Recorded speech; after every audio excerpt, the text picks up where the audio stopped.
Rush Week in Speedway. Helps Bailey Hurd on a nightly basis in the number 70 crate sprint pit area. And he's also here with the micro sprints on Thursday night. But Tom back behind the wheel tonight in that 27H. Always good to have the Fenwick Flyer. One of the patriarchs of sprint car racing here in Ontario. And here he is on the front rows. We go green down into corner one. Ollie Porter will lead them down the back stretch with Tom Hoopanen in the second spot. And a big move by Ryan Coniam puts him into third as Scott Burke gets sideways and up into the hay bale. Wow, what a landing for Scott Burke. That couldn't have worked out much better for him. And I'll tell you what, I've had the chance to talk to Warren Coniam a few times in the last couple of weeks. And Ryan, of course, raced a super modified at Jukasa recently. And Warren wasn't even sure it was a great idea for them to come to this race. He's been struggling really, really badly with his dirt sprint car program. They found some problems with the race car, and he bought a new chassis. They had a chassis straightened that he had some troubles with, and it just couldn't make it work. He ran, I want to say, ran at Utica Rome. Can't remember where else, and just didn't run very well, and said, no, we're putting a new car together. If that first lap and a half is any indication of how he's going to run, keep an eye on that orange and black number 46 of Ryan Coniam. That was an impressive first lap. Well, guys, Scott Burke climbing out of the 9B up here in the middle of turn 3 and 4. Car up the berm, so maybe a little bit tough for you to see, but cut down the right rear tire. Got a shock broken off, but he's out of the car under his own power, ladies and gentlemen. Let him know you appreciate that he is okay up here in the middle of turn 3 and 4. Scott, a regular competitor here at the Speedway in the ERW Contracting, Tilbury Auto Sales, and R&B Redneck Garage, number 9B, as you see the crew there hooking up to the rear end. I got him here, Greg. Scott right there. Scott, first off, we know you wanted a big showing. You got a lot of your fans from South Boston here tonight. Not the way you wanted your night to start, but what happened there in 3? We just got the car moving a little bit better. It's going faster and hit one of them rough spots and just sent the car off. It doesn't look too bad. I think we'll get it fixed. We'll be back out. I'm pretty sure. Got a full field tonight. We'll let you go back and get working on it. Scott Burke going to get working on. There will be multiple B-mains tonight. He's going to have a hard course ahead of him to get in here tonight. And as we mentioned, a regular down at Southern Ontario Motor Speedway, formerly South Buxton. And want to welcome Henry and his staff and fans here tonight as they come out and see a lot of their fellow competitors working it into this one. But the other thing is Scott is actually the race director at Southern Ontario Motor Speedway. So he's got the Doug Leonard job on Saturday nights, and good to see him all right. And thankfully got it wound up just in time.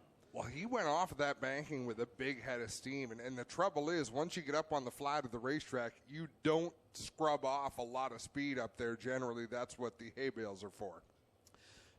Back to the green flag, single file past the restart cone on the front stretch. Holly Porter will set the pace, and we are back on it as we have completed 1 lap, 7 to go here in this first qualifying heat of 5. Ryan Coniam to the inside of Hoopen, and that move gets blocked in a hurry. Down the back straightaway, he'll settle into that third spot. Here comes Alex Hill in the 77X on the inside. Alex Hill's been a mover and a shaker in this qualifying heat. Started dead last. She's up into position number 4 right now, setting her sights on Ryan Coniam in that 46, who's giving Tom Hoopanen all he can handle. Yeah, Coniam trying to find where that car wants to be on the racetrack, and I gather right now where it wants to be is exactly the line Hoopanen's running, and that's making things a little bit challenging for the driver formerly of Burlington, Ontario. 4 laps in, 4 to go here in this first qualifying heat. As out in front, it is Holly Porter all the way over Tom Hoopanen, Ryan Coniam, Alex Hill, and right now Josh Hansen inside the top 5. Best battle right now, Steve Glover just gets by Hannah Farrell in the 8. Farrell was fighting him off fairly well, but finally Glover got to the inside to make that move. Here goes Alex Hill to the inside of Ryan Coniam. She'll make that work on the inside, knock Coniam back 1 more spot. He had quite the ride off corner 2, and oh, he's going to go around down in corner number 4, and that will bring out the caution flag. 6 on the board and 2 laps left to go, and that started up in corner number 2, really, where the car started hopping coming out of corner 2. And he just never really could. The top 2 are redrawing. You know what, Adam? I'm not versed on that. I'll have to do some research and get back. It changed so much throughout the night. I know we have a format for up to 32 cars. We also have a format we had here to start 26 tonight with 3 guaranteed provisionals for Tony, Rico, or Christopher. If they are not able to qualify as being our special promoter's guest, they will be entered in the field no matter what. 4 transfer out of each heat. It's kind of like the announcers' provisionals we get. If someone better shows up, they get our spots, but we're here to fill the field. Ollie Porter leads him down into 1 and 2, and the battle's on for second. And Alex Hill's been very impressive in this qualifying heat. As I mentioned earlier, started back in 10th, and here she is challenging for the runner-up spot. And nobody's really able to run the outside of the racetrack. People that are trying to run up through the middle are having a hard time holding that lane. Great battle at the back. Alex Hill under Hoopening for that second spot. Hoopening going to swing around to the outside. Porter for the win. Alex Hill the second. Hoopening third. Josh Hansen with a good run to finish 4th. And Steve Glover will round out the top 5. Well, the ladies dominate that first qualifying heat as Holly Porter picks up the win. The drive out of Dorchester, Ontario. Right behind her, the drive from 10th to 2nd. Alex Hill at the line. She does a phenomenal job and gets up there and just gets by Tom Hoopenin to capture that second spot here in this first of 5 qualifying heats. That looked like a much different Alex Hill than we saw race here weekly, a couple of years ago, Greg. Yeah, that was some bold moves out there, and definitely the travel that she does stateside has vastly improved her driving. Not that it's Josh Shawns. Starting in position number 8, driving out of Wantage, New Jersey. In the Dave Franek Auto Sales number 28F, that is Davey Franek. And going alongside in the inside of row number 5 in the 9th starting spot out of Alden, New York, in the Fireworks Composite Merzak Enterprises. Casey's Truck Salvage 49, the straight shooter Scott Kruder, and going from spot number 10 out of Caster Center in the Jason's Enterprises body line. Total Coatings, number 46, it's Kevin Pauls. 10 cars, 8 laps, green in the air.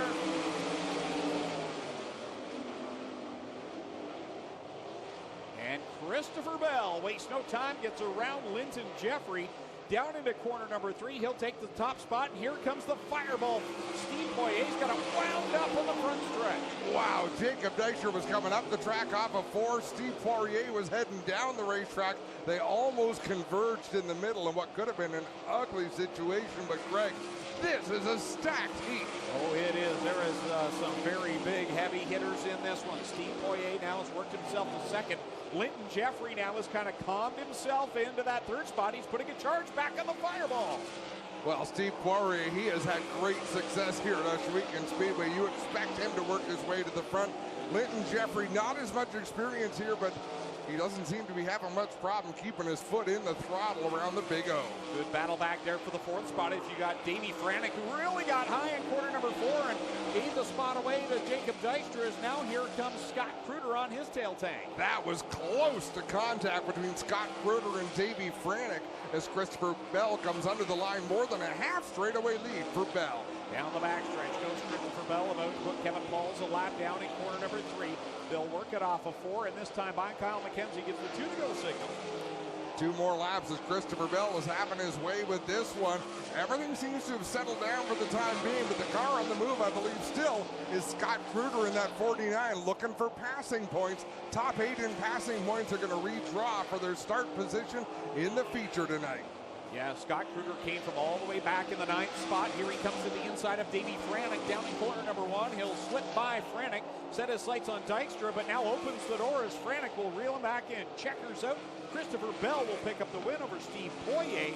Then it's Linton Jeffrey, Jacob Dykstra, Scott Kruger, Davey Franek, Jamie Turner, and then it'll be Sean Evans, Josh Shantz, and Kevin Pauls. As there's your winner out of Norman, Oklahoma, driver of the Victory Games. Bear Paw Convenience, Original Traders Energy 67, Christopher Bell. Man, that was an impressive run by Christopher Bell for never racing. Now, obviously, Rico has a promoter's provisional, but you don't want to tear up a race car here and.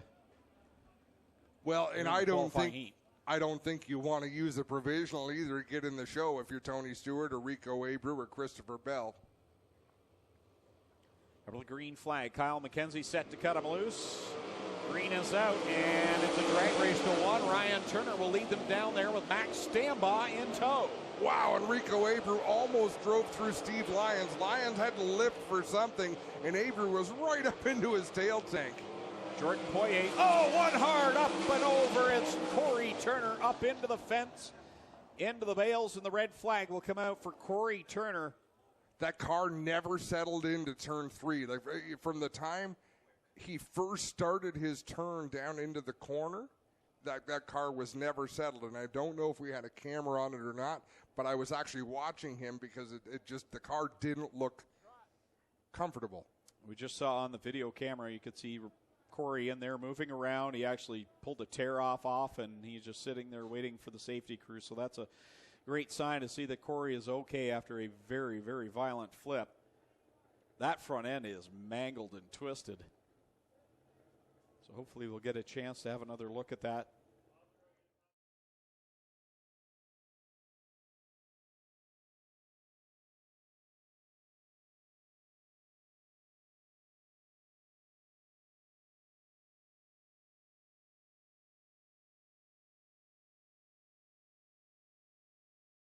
That anyways. Yeah, I'm good, and Jay and Celeste and Gord, they give us awesome stuff. A little disappointed it had to happen on their sponsor night, but make sure everybody stops on the way there tomorrow, way home. We've been having a great season up this far, few wins, and we're gonna get back here and we'll be ready to go again. Actually got the first pick, the warmest, freshest burger, and it was phenomenal. Wow. Which is just about 12 minutes away. What are the odds? 5 heats of sprint cars, and both Turner brothers were in this one. Of course, Ryan Turner, driver of the Kingpin Farms, number 91, is leading the way right now. Corey Turner just made his exit. And we saw their father, Jamie Turner. I believe he was in heat 1. Yep. He's really turned things on as of late. Green flag back out. Ryan Turner will thunder down into corner 1 and bring Mark Smith. He goes to the inside of Max Stambaugh. Stambaugh fights back. Ryan Turner with a good restart. Oh, boy.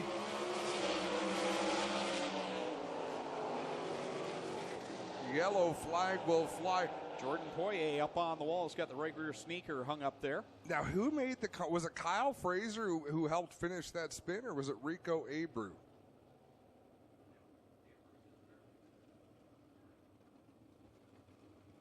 Now, we've proven time and time to Jackie Hyde, who's visiting from London, England.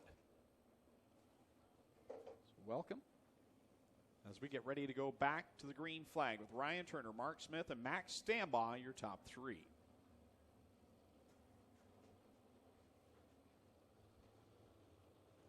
Two laps complete on the board. Ryan Turner slowly getting to the restart cone.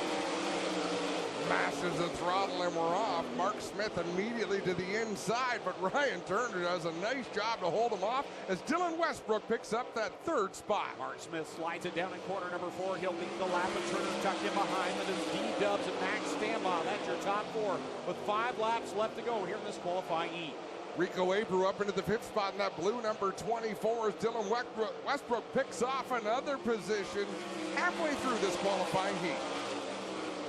Mark Smith, Dylan Westbrook, then it's Ryan Turner, Max Stambaugh, and Rico Abreu, who started back in 10th. He's up to the 5th spot as they work it through corners 3 and 4. And it'll be 5 on the board, 3 to go. Max Stambaugh pounded the cushion in 3 and 4, gets a hard drive off to make the pass on Ryan Turner. Turner going to return the favor off of turn 2 down the backstretch. 2 laps left to go for Mark Smith as he's being chased down by Dylan Westbrook. D-Dubs, the home track favorite, right there loses a bunch of real estate down in corner 2. Whoa, Mark Smith got a little bit bumpy going down into turn number 3, got the car settled down. White flag in the air as he leads the way as a great battle still going on for 3rd. Dylan Westbrook not going away. He's right there reeling in the leader as they go down into corner number 3. Digs in deep. Checkered flag coming out. Off the corner, Mark Smith will take the win over Dylan Westbrook. Third will be Ryan Turner. Rico Abreu up to the 4th spot over Max Stambaugh. And then it's Dan Nanacoat, Steve Lyons. And across the stripe, Kyle Fraser. That concludes the qualifying heat for the Cool Kids Ice and Water Core Pack Merchandising Sprint Cars. So Heat 3 now in the books. 2 more to go for the Cool Kids Ice and Water Core Pack Merchandising Sprint Cars.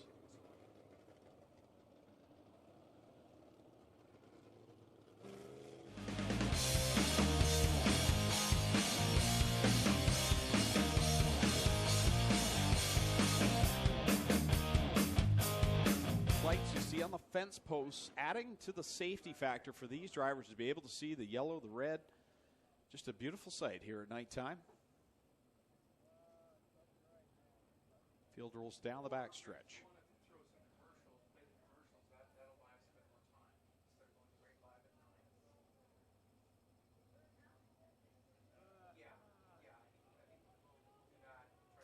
Green flag set to come out at a turn number 4. Green flag is out. Race number 4. Rockets down into corner number 1 with the team cars right there. Aaron Turkey and Jim Hoopinen. Here comes the Juice, making it 3 wide for the second spot. Did Mac DeMann ever fire through 1 and 2? Well, that was an amazing turn for DeMann in the 17. Bravos for 1 car coming out of turn number 4. Roger Levesque slow to get on the throttle as we continue on. The highlight man, Mac DeMann. Check it out here, coming off of corner 4, but he's got Jim Hoopinen right there in tow. Some of the home track regulars proving that they are no slouches. Well, and you know this is a big opportunity for guys like Mac DeMann, Dylan Westbrook, all of our regular cast of Friday night sprint car racers to come out and get up on the wheel and do their thing with some of the biggest names in dirt sprint car racing on hand. Problems for 1 car. Said Aaron Turkey headed to the pits. Aaron Turkey will take the Case IH number 68 to the pit area as we stay green with 4 on the board, 4 laps left to go, and here comes the smoke out of Jim Hoopinen's number 0, and I'm not talking about Tony Stewart. No, and that's been the way this car has gone the last little while. He's put out a lot of smoke in the corners. It doesn't seem to slow him down at all. Down the backstretch goes Mac DeMann this time by. It'll be 2 laps left to go for the highlight man as he rings it around corner number 4. Jim Hoopinen in the second spot. Jared Zimbardi in third. Fourth is number 14, Tony Stewart. 2 more trips around Schweikens Speedway. Now the white flag flies for Mac DeMann, who leads by half a straightaway. Tony Stewart closing in on Zimbardi down into turn 1.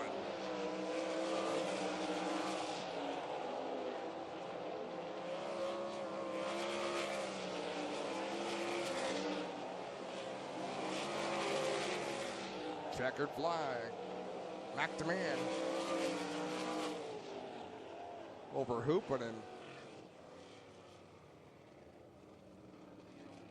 Zimbardi and Stewart. Hey, I'm just patching you on M-A-C-K. Hey, did they get that lap in, or did they get all 8 in?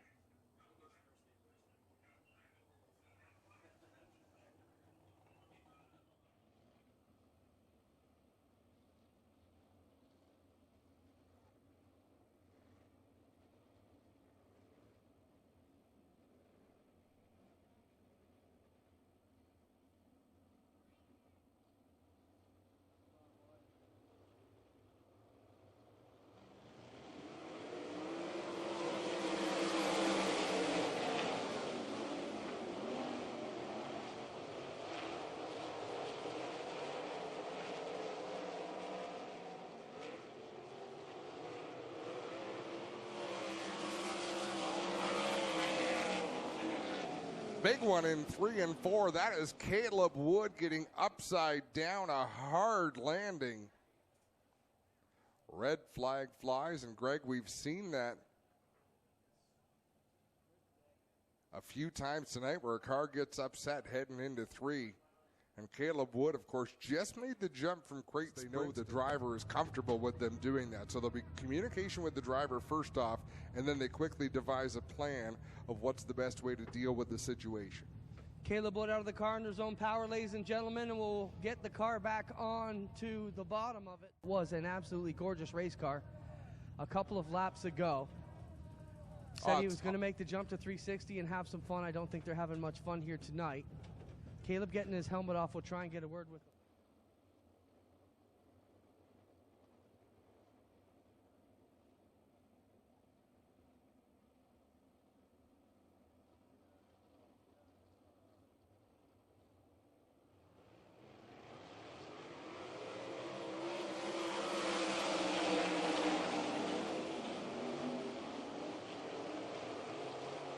Brown leads the way over Jordan Thomas. Side by side, another Brown on the back straightaway.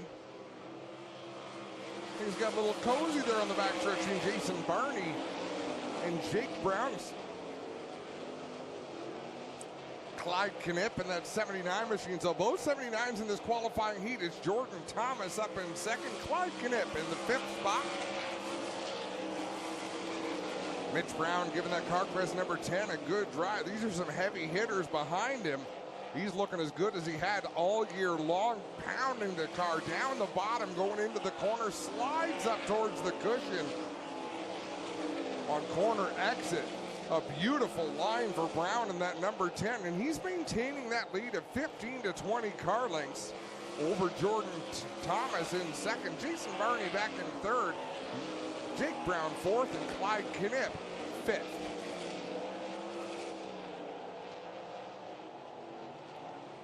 Two laps to go for Mitch Brown. Whoa, problems for one of the 79, and that is Clyde Knipp.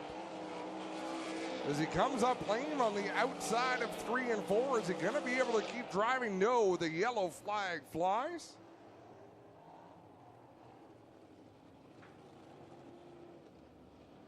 And that's the Clyde Knipp, number 79. Jordan Thomas in the second spot. A little easier to see the big white K when the cars stopped at the start-finish line than when they're up to speed, Greg. Yeah, Jordan Thomas and Clyde Knipp and those two. Jake Brown here at Ashweekend, but I think with the change in track preparation and the track crew, I think it's going to come back to the type of racetrack that Mitch Brown was able to run really well on over the years. Lad, we just made executive decision to bring out Case IH Power Hero right after this final heat and chop that top up a little bit to make it smoother for the late models. The track will change a little bit here coming shortly.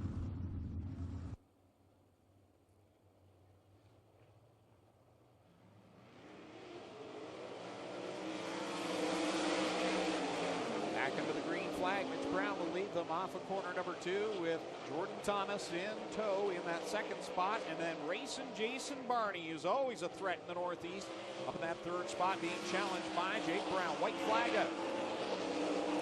One more time around for Mitch Brown, who's opened up a gap, not quite as big as it was, but immediately to that 10-12 car lengths. Brown going to cruise it off of turn number 4. He'll take the win.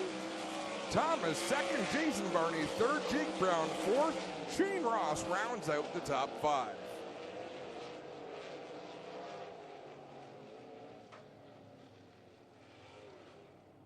Mitch Brown, downtown Mitch Brown picks up the win. The CarQuest Auto Parts Brown Auto Service number 10.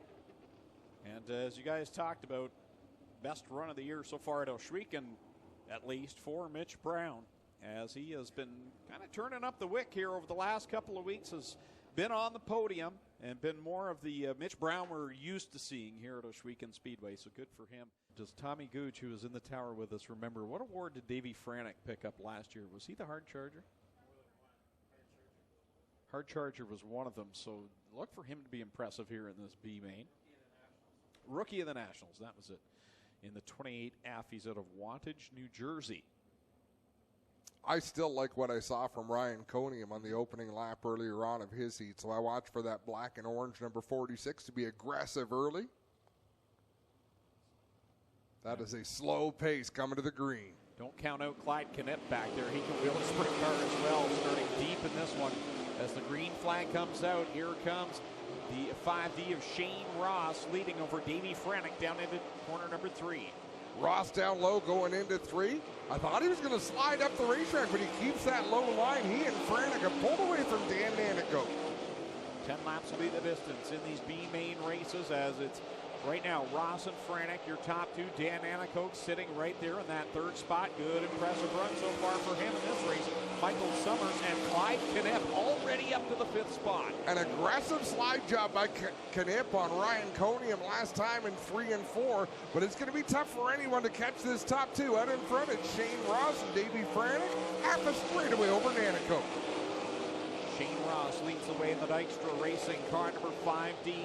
He, along with teammate Jacob Dykstra, both competing in the 360s here tonight as they work it off of 4. Again, it's Ross leading as we've got a slow car on the high side of 1 and 2. That'll be Scott Burke headed to the pit area. So up to 4th place is Clyde Kinnett, trying to close in on Nanticoke, but without a yellow flag, I think both of these drivers are out of luck. We are halfway through, 5 laps down, 5 laps to go in this B main, and the top 2 are a straightaway ahead of 3rd place. Ross's stripe this time will complete lap number 6. 4 laps left to go for Shane Ross out of Thetford, Ontario. He drove for his own family team before making the move to Dave Dykstra's team here in 2019, and he's been very impressive. Doesn't have a win yet, but he's always up there competing in the top 10. The line he's running in this B main right now reminds me of the line that Mitch Brown drove earlier to a win in his qualifying heat. Comes down sort of in the middle of the groove and lets the car drift up towards the cushion on corner exit.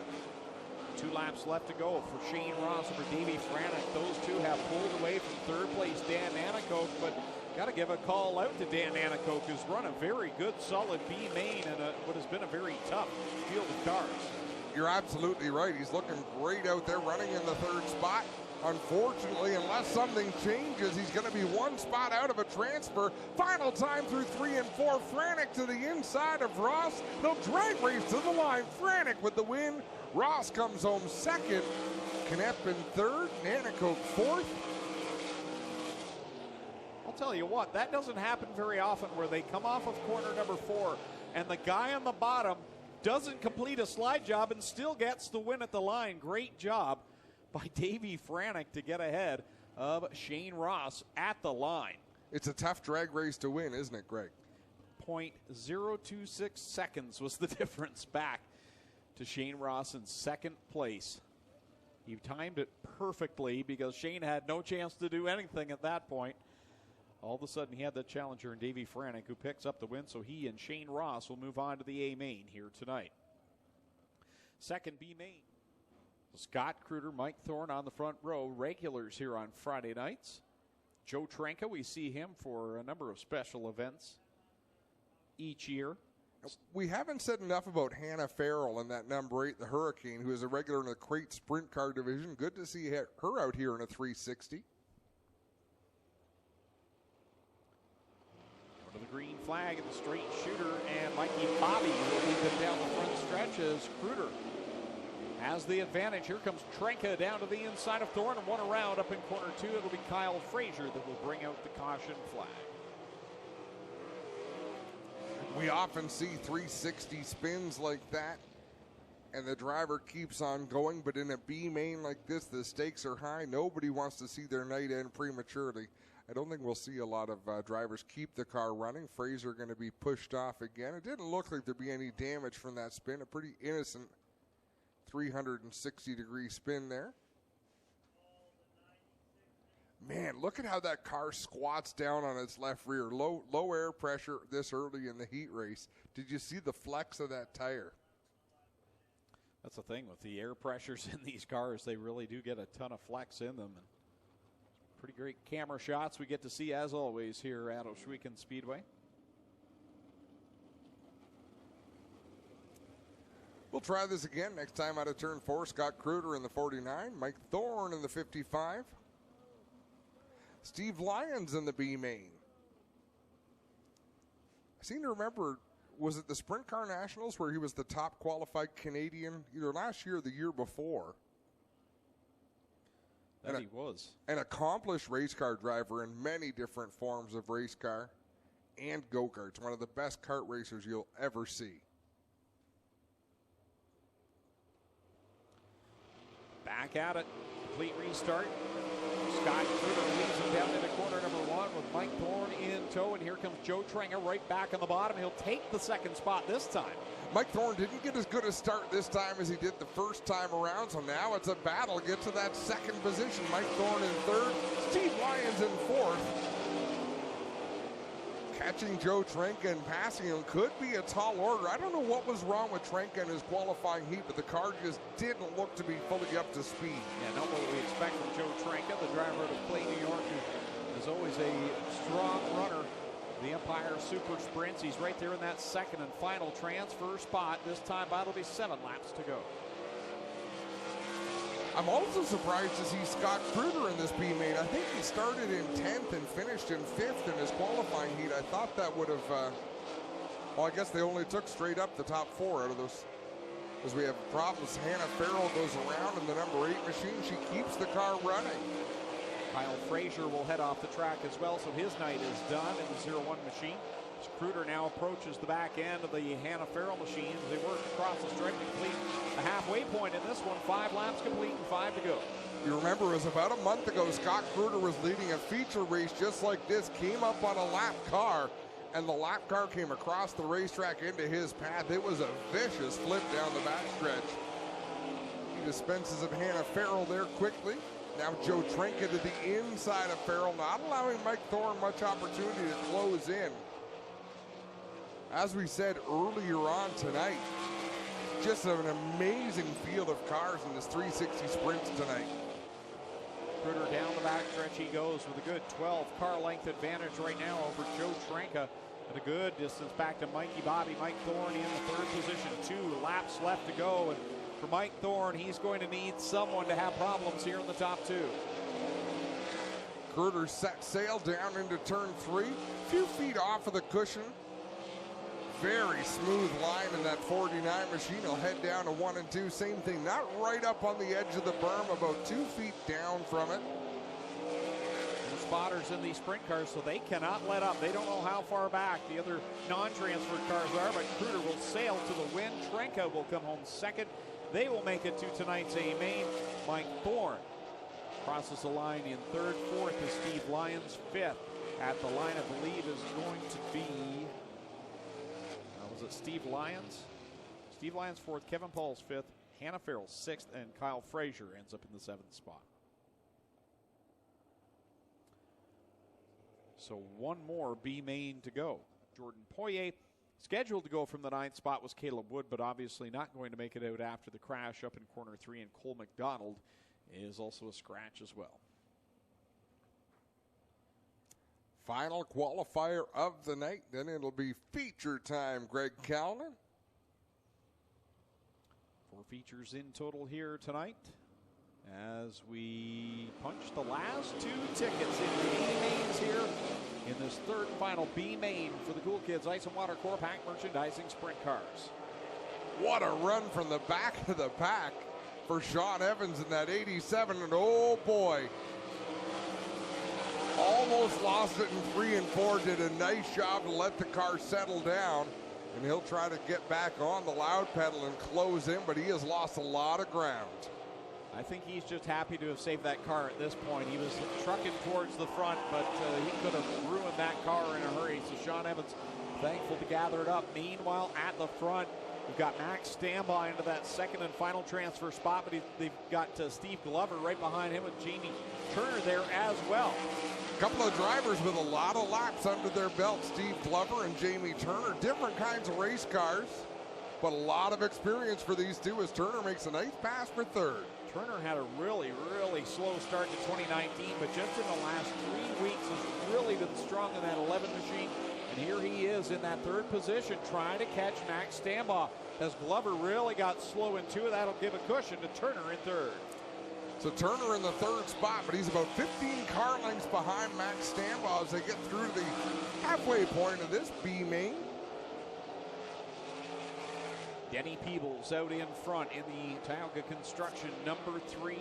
Across the stripe he goes and completes lap number 6. 4 laps left to go for Max Stambaugh, who has stretched his advantage over Jamie Turner back in 3rd. Josh Shantz now has moved into 4th, and now the 87X of Sean Evans into the top 5.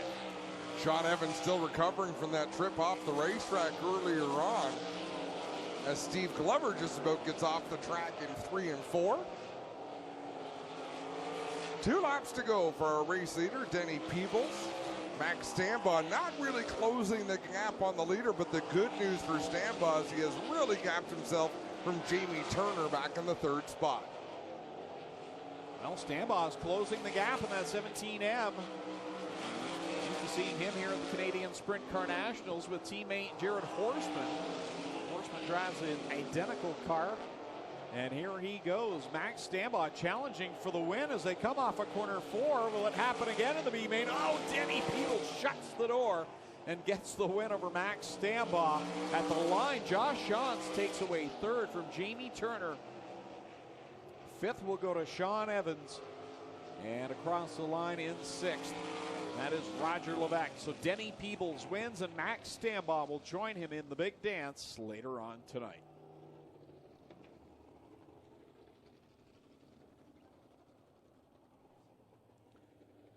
Well, all of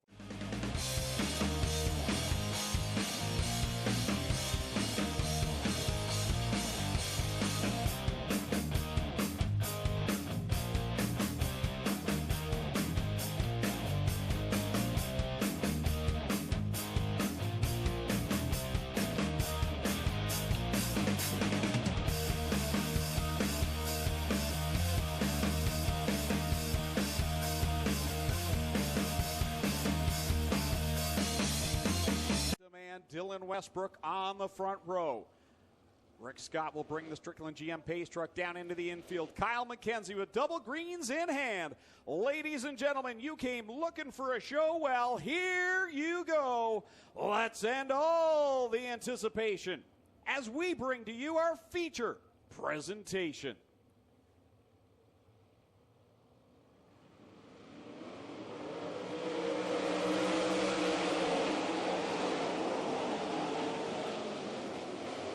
Arena's out with McDeman leading into turn number 1, but Christopher Bell takes the lead off of 2, and I think almost squeezed a man into the outside wall on the backstretch. We've got one over Josh Hansen in the 88.8. Well, that'll bring out the red flag immediately. That car is twisted. Clinton Jeffrey on the scene, headed up there right away. He is the first one to greet Josh Hansen. Another nasty flip here tonight. We've seen a few cars torn up. I've never seen a right rear tire. It's like someone grabbed it and tore it as though it was a piece of paper. All the fluids pouring out of that car. Let's see if we get a replay. Oh, yeah. Up there with Jordan Thomas in the 79. Sorry, Greg. Look at the height. Up in the air and then down hard on the top of the cage. That's a hard landing for the feet, your ankles. You know, it's just not something of all the safety equipment in the. See how Josh feels when he gets out of this one. Josh, a young man, driver from Beamsville, Ontario. He's not a particularly little guy, though. You see a lot of fairly small people race sprint cars. Right, Josh, but you better do it yourself, buddy. Yeah, I'm all right. It's really unfortunate. You know, he just went into turn 3, and I'm pretty sure, I believe it's Jordan Thomas is his name. He really checked up, and I just couldn't check up quick enough when I ran into the side of him. You look good, Josh. I hope you feel better, and good luck for it. Get ready for tomorrow night. Yeah, yeah, this car's done. We'll still be out in the crate car tomorrow, but this really sucks. Yeah, oh well, but we'll be back out hopefully next a week from Friday. How about, ladies and gentlemen, young Josh Hansen, only 17 years old, a star in the making here at the Big O. Learning how to be as smooth as Dylan Westbrook, but he has absolutely no fear. Yeah, no, that's the thing about these two drivers is they definitely will hang it out on the edge, and on nights where maybe there's a choppy spot that's maybe the faster way around, they're not afraid to use it.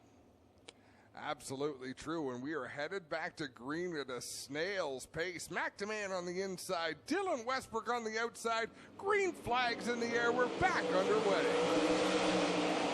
And troubles for Ryan Turner as his car does not come up under power, and he will creep slowly down into corner number 1 as Holly Porter also had issues. Jordan Thomas will go to the pit area, and the caution will have to fly as Ryan Turner will not be able to make it to the pit area.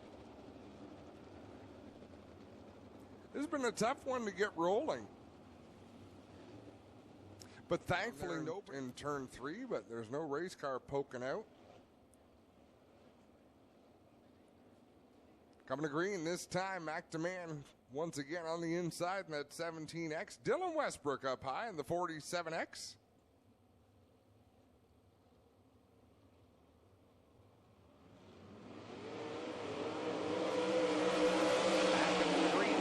Third time is the charm. Dylan Westbrook rockets around the outside. He'll shoot by McDeman into the top spot. Deep in the field there, 2 wide, 3 wide, everyone looking for racetrack, but Dylan Westbrook going to lead lap number 1. Wow, Jim Hoopinen got a big wheel stand down in corner number 4 as the side panel, the top wing disintegrates for Dylan Westbrook. He's out there riding around, but the left side panel is gone. You don't see that very often in these race cars, particularly not one prepared out of the Dylan Westbrook stable, the Hills Racing team. As McDeman goes by on the inside, he'll take the lead. Christopher Bell into second. I don't think I'd want to be trailing Dylan Westbrook right now with that flapping around. Catch that in a minute.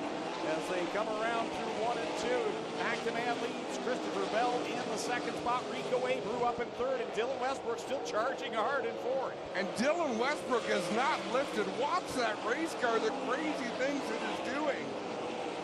What a handful for Westbrook, but he is the man for the job. He's lifting that left front as though he's running a big block modified, carrying the wheel because there's no downforce on that side of the car. Still doing a nice job. Meanwhile, at the front, here comes Christopher Bell. Took a look at McDeman, couldn't get the run. No, he had to check up coming off of turn number 2, but Christopher Bell up there pounding the cushion in that 67 machine down into turn 1. Bell goes by McDeman, leaves the bottom open. DeMan will shoot back down to the inside and go wheel to wheel down into 3. It's Christopher Bell in the highlight man. McDeman, who gets caught up behind Tom Hoopin in the lap car. Christopher Bell with nowhere to go as we've got a problem up in 1 and 2. Dylan Westbrook in the 47X. How frustrated must he be right now? And that's going to be a fairly quick fix, Greg. They'll have another top wing ready back there. Steve Moulton will be able to get that on pretty quickly, but you go from a driver who was racing in the top 3 all the way to the back of the field. He manhandled that car for a long feature event, so lots can happen in that time. An extra distance race for these sprint cars. A regular Friday night show, just 20 laps.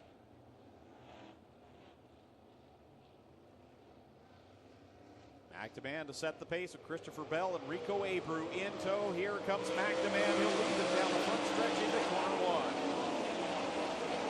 1. DeMan down low, Christopher Bell up high. Bell going to have to cross over though as DeMan goes up the racetrack down the back straightaway. Oh, trouble! Mark Smith up and over hard and another red flag out. And that was a one-car crash, Greg. He was all by himself. Mark Smith caught something up there in corner number 3, and the car went up and over multiple times.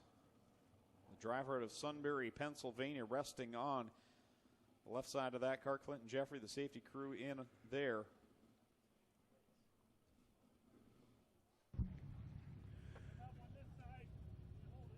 Well, Mark Smith here in the car. And we'll see if we can get him out here and see how he's doing. Lifts up the visor, takes the belts off. A little bit. Car. And headed quickly back to the pits.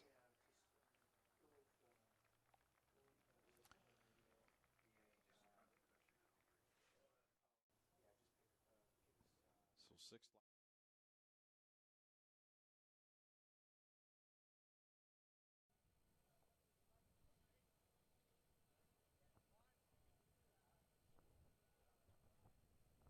Big wins here at Ohsweken Speedway. That is a power-packed top 5. That it is. Race and Jason Barney can get it done anywhere in the Northeast, and don't count him out of this one yet. Steve Poirier, we've documented how good he is here at Ohsweken Speedway.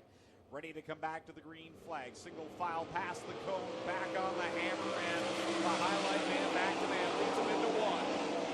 DeMan down on the bottom, Christopher Bell up on the outside. Rico Abreu running a bit of a hybrid line, a little bit of both in the 3rd spot.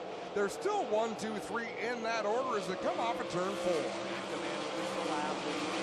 Bell in tow, running off the line. There's a little bit higher. McDeman split up high in corner number 2. It's the same distance right now for second place. Bell, Rico Abreu, another about 4 or 5 car lengths back in third. Jim Hoopin in that Squeakin' Speedway number 0. He's looking to make his way into the top 5 and make some tracks. He'll put together one great corner, Greg, and then lose a little bit of ground. But watch for Jim Hoopin to figure things out and find a groove that car really can run well with. He's got this ride in the Steyr 0 in the last month or so, and he has been nothing but impressive in that entire time. In fact, picked up a few men and he's up there trying to claw his way into the top 5. McTaman still out front, kicks that car loose between 1 and 2. Just about lost the handle on that thing. That allows Christopher Bell to close in. Remember, this is a long race, 30 laps the distance. Christopher Bell about 6 car lengths behind our leader, McTaman. And he closes that gap in a hurry. Around the outside of corner number 2, Christopher Bell to the top of the scoring pylon as he gets by the highlight man. Heavy into traffic now, though. Go the leader. How will Christopher Bell play it? He goes on to the outside of Denny Peebles and Linton Jeffrey. Oh, close call up in corner 2. He gets around Peebles. Man, oh man, Christopher Bell was committed to that high side. And I guess running up there all these laps, nobody else is really able to be smooth up on the high side and make that speed. But Christopher Bell, he's been married to that line since the start of the race. As Rico Abreu looking for racing room to make a move on McTaman for second. And here he comes trying to draw off on McTaman for that runner-up position. But on the outside line, here comes Abreu. Here he is on the outside line, but he's got to deal with Linton Jeffrey, who's in his path. And he can't get by that 0J. McTaman works up the racetracks right alongside Rico Abreu as they're trying to get around Linton Jeffrey. Abreu falls back just a little bit. McTaman down on the bottom, making that work. But as I say that, Rico Abreu sweeps around the outside to take that second spot. Leader now coming off the floor, approaching his teammate Alex Hill. Works around the outside of Alex Hill and the 5 machine as well, going down the back stretch. Now Rico Abreu well around McTaman in the 17X for the second spot, but he's got about half a dozen lap cars between himself and the race leader. Whoa, Christopher Bell off the racetrack in 1 and 2. I don't know what went wrong with that car, but it is come to a stop, the entry of the pit lane, and what looked like might have been an easy win here for Christopher Bell has come to an end. Man, oh man. The one thing I can think is up there where he was running, it is not particularly smooth, so could it have knocked the car out of gear? You've attended. Getting reports of a right rear tire exploding through the middle of turns 1 and 2 on Christopher Bell. Once again, we told it's a right rear tire, so he will get 2 minutes in the work area. Now, if you've seen him high-siding around everybody, if you paid your money tonight, you're going to see it right here if they can get that 67 car back out. Yeah, just as he pounded that car into the cushion in turn 1, the right rear exploded on that race car. How it stayed on all 4 wheels, I have no idea, Greg. That was a beautiful bit of driving by Christopher Bell to gather that car up. I just want to take a moment and say thanks to all the fans for sticking in on a weathery night. I know we are later than we want to be, and want to apologize to our neighbors as well. We're doing our best to get this in. With all our amazing fans here, we had to put the show together, and I think the staff have done a great job to battle through this one. Thank you all the amazing fans for sticking out with us, and we still have 13 wild laps to go. Go at the line just as Bell presented his car, made it just under the wire. He will be deep in the field, but a car to watch for sure. As soon as he went down into corner 1, where did he go to run that car in? Right where the right rear popped last time, just to say, okay, we're back and we're good to go. Back to the green flag, Rico Abreu, and McTaman will lead the field with Steve Poirier in tow, Jason Barney, Mitch Brown, Jim Hoopin, and he's up there, and Scott Kruder's come a long ways back from the 22nd starting spot. He's up in the second. Across the stripe we go, Rico Abreu out in front, and he is pulled away immediately on McTaman in the 17.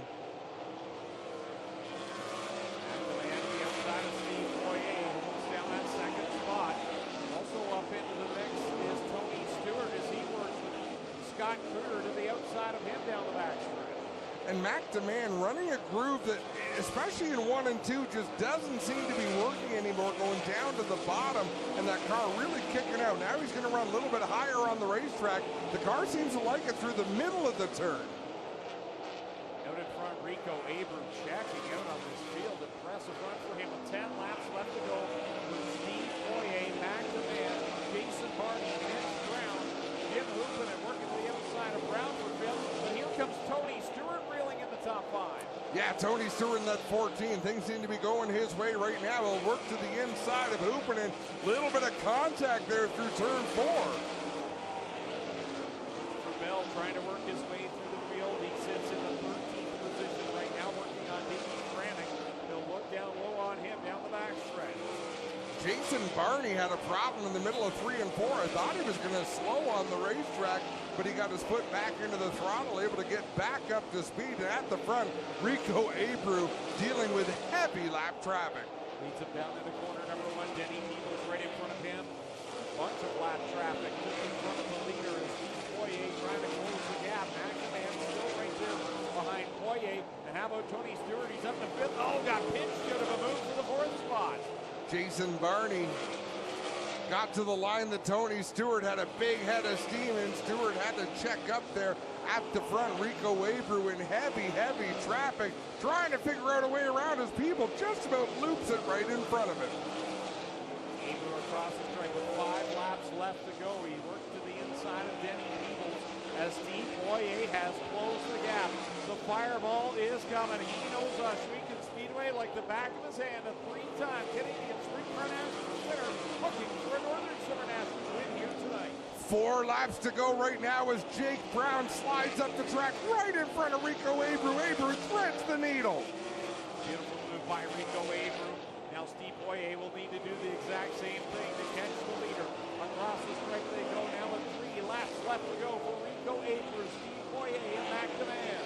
Steve Poirier being slowed up just a little bit by Jake Brown in that 110, getting up into the line he was running. It'll be 2 laps to go for Abreu as he works the outside of Holly Porter into turn 1. Tony Stewart trying to close the gap on a podium finish as well. McDeman has 3rd. Tony Stewart right back to 4th.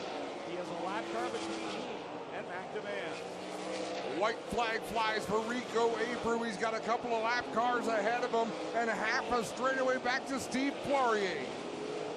Down the back stretch, he goes the final time into corner number 3. We'll work it around some lap traffic. And the checkered flag, his first visit to Ohsweken Speedway is a checkered flag.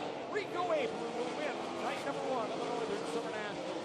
Steve Poirier 2nd, McDeman with a podium finish in 3rd. Tony Stewart comes home in 4th, and 5th at the line will be the 10, Mitch Brown. What a show, what a drive for Network provider of the Big O. Rico Abreu, Steve Poirier, McDeman, Tony Stewart, and Mitch Brown, your top 5. Jason Barnes. Charts tonight. How about at Ohsweken Speedway?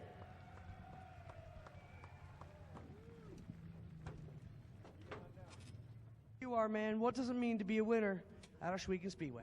Oh, man, it's awesome. What a great track, honestly, for kind of the weather conditions everyone was working with. And thank you, fans, for sticking it out. I know there's a bunch of you on the back stretch and the front stretch. And, man, it's awesome to get up here to Canada and race in front of such great fans. I know I've, kind of had difficulties coming last time, and I know this time I was going to make it work. So thanks, Glenn and Ohsweken Speedway and everybody a part of it for wanting me to come. I just am really appreciative of them and enjoy getting to have these kinds of moments where you win and in front of such a great fan base too.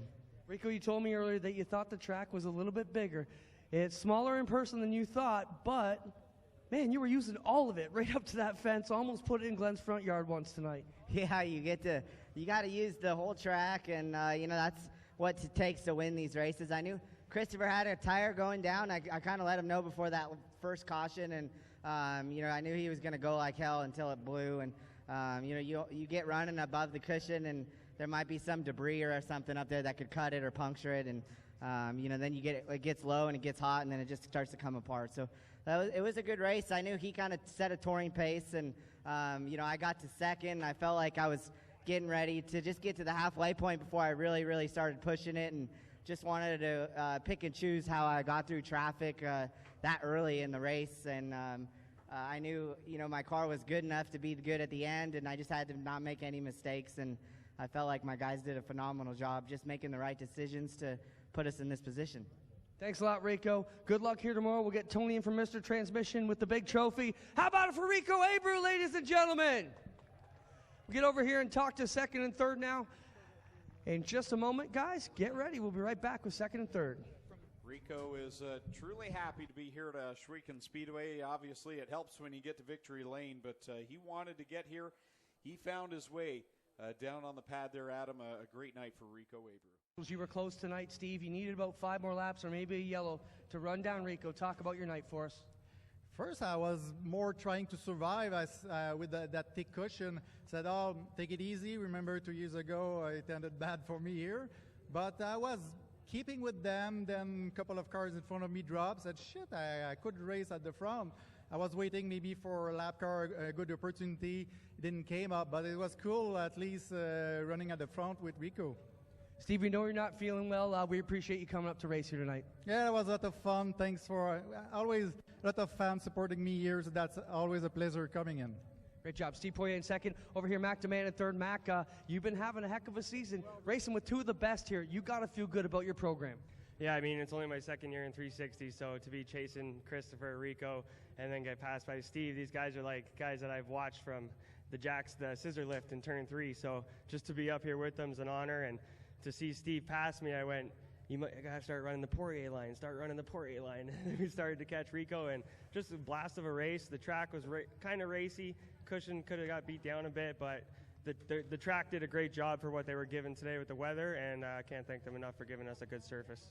Thanks, Mac. Good run here tonight. How about a hand for our top 3, ladies and gentlemen? Rico Abreu, Steve Poirier, and Mac DeMan. That's going to do it from Mr. Transmission Victory Lane here on All North Racing, powered by Penties. Greg and Adam, great job. We'll see you live here tomorrow night.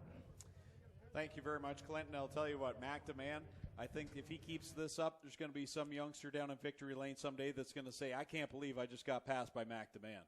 Greg, you're absolutely right. What a great job Mac DeMan did, and that is a powerful podium down there. Rico Abreu, Steve Poirier, and Mac DeMan. You're right. That's quite a statement. So that will wrap things up here on night number 1 for the Northern Summer Nationals.